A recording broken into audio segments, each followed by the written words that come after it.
Hello everyone, it's a great pleasure to be here with you today.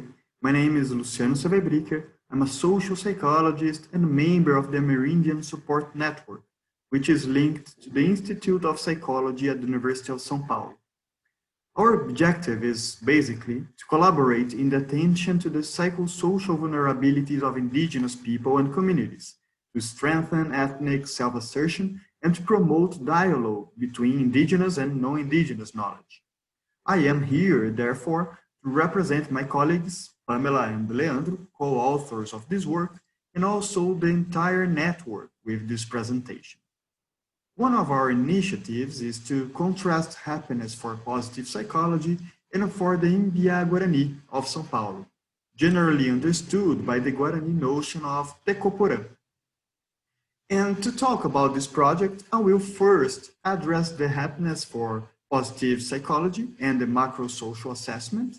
Second, I will briefly present the Mbya Guarani and the idea of Teko Porã. And third, I will indicate challenges and future directions.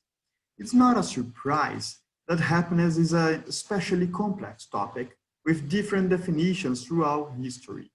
But I would like to highlight that, despite the plurality, the vast majority of propositions about happiness have one aspect in common. They refer to a certain understanding of what is the best way to live. That is, whether it depends on the gods, virtue, pleasure, community, philosophers were presenting an idea about the best way to live life, an idea profoundly shaped by the historical moment, the context, and who wrote about it. To understand, in a general sense, the way in which happiness is considered today, I would like to highlight an important change that took place around the 1800s. It was at this moment that the US Declaration of Independence and the French Constitution, driven by scientific development and utilitarian philosophy, consider happiness as a right. As written in the first, the unalienable right to the pursuit of happiness, and at the opening of the second, for the happiness of all. The approximation between government and happiness formalized the project to produce happiness, having science as its enabler. And despite the failure to measure and produce happiness at the time, the endeavor left an important legacy for us. Sensation, or perceiving yourself as happy, is the measurable and universal aspect of happiness. Something like, the more often and intensely you feel happy, the greater the happiness you have. The positive psychology movement is a more recent version of this project, as the quotations on the slide indicate. In fact, positive psychology's use of the word well-being instead of happiness represents this emphasis in the sensation feeling good and the disinterest in the complex history of happiness. It does not matter what Aristotle, Epicurus, St. Augustine, and many others from many different places spoke or wrote. What matters is what the latest technology allows us to measure. Driven by positive psychology, the large-scale measurement of happiness or well-being gained the status of rigorous enough and attracted government's interest. We can highlight the report commissioned in 2008 by former French President Nicolas Sarkozy, the Bhutan's 2012 Gross Domestic Happiness Assessment, the creation of the Ministry of State for Happiness in 2016 in the United Arab Emirates. And mainly, I want to highlight the Gallup World Poll, which since 2005 evaluates happiness under strong influence of positive psychology. The Gallup World Poll deserves our attention because it covers more than 160 countries and provides data for important reports worldwide.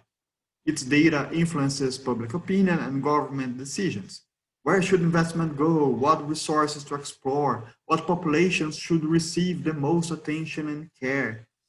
Yet, recognizing that positive psychology research has been too oriented by and for Western, educated, industrialized, rich, and democratic populations, represented by the acronym WEIRD, leading researchers got together and suggested new items on happiness to make the Gallup World Poll more inclusive. It was suggested, for example, the assessment of the relationship with nature by the item, I feel connected to nature and all of life. However, despite being a welcome criticism, it is still very timid. It does not seem to be a new item that will solve the exclusion of those who does not fit the acronym WEIRD. Is it even possible to build an instrument that assesses the plurality of happiness? Looking at what the Mbya Guarani understand as Teko Porã helps us to answer that question. The Guarani people live in several regions of South America and are separated in distinct groups recognized by the same linguistic family, the Tupi. One of these Guarani groups is the Mbya, with around 7,000 members in Brazil.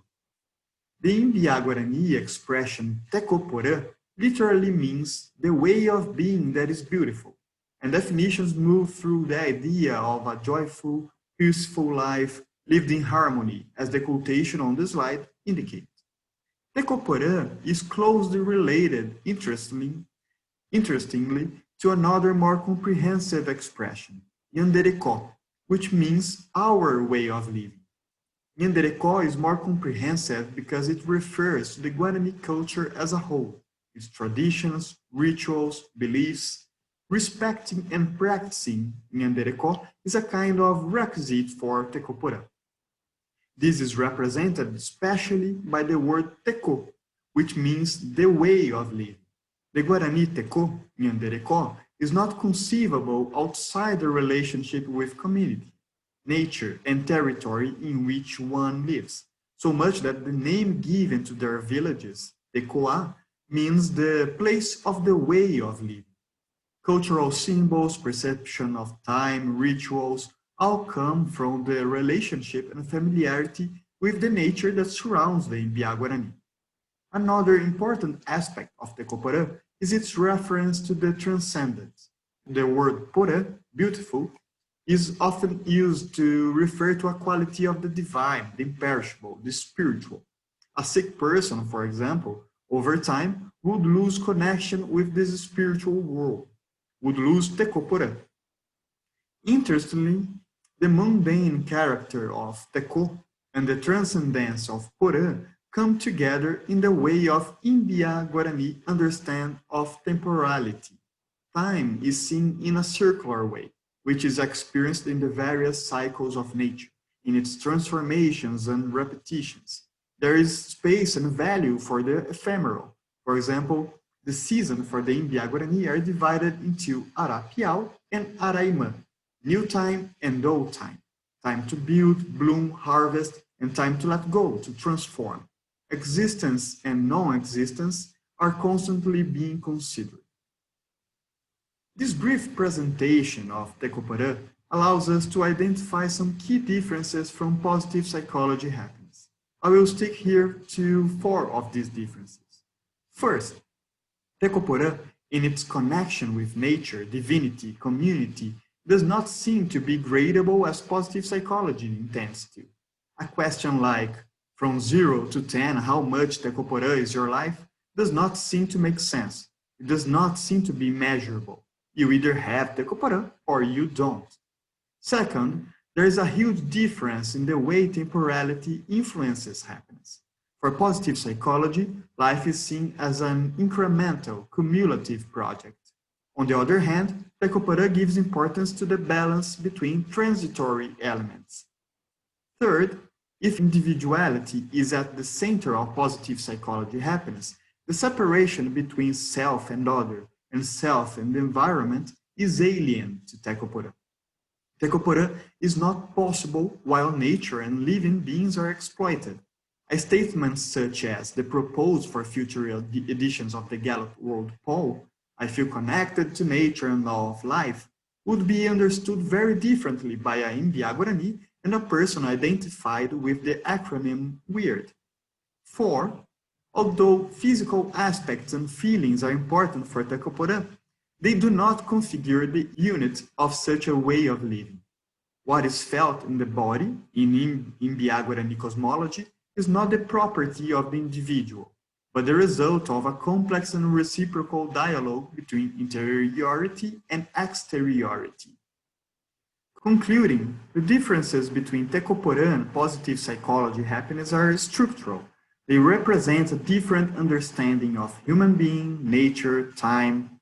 Because positive psychology happiness does not consider the outside of the individual as necessary, it has been shaped by consumerism, accumulation, the exploitation of nature and other living beings.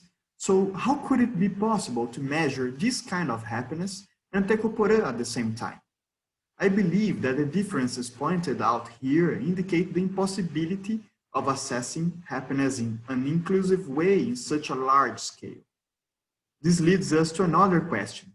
Would it make sense to have it as a guide for governments? I understand it would not. The idea of happiness as the best way to live is too plural. Understanding happiness in this way calls out not for measurement, but for dialogue. One should not seek the measurement of pleasure, well-being, but the construction of spaces for dialogue and learning. Thanks for staying with me for this couple of minutes. I hope you have a great day. Bye.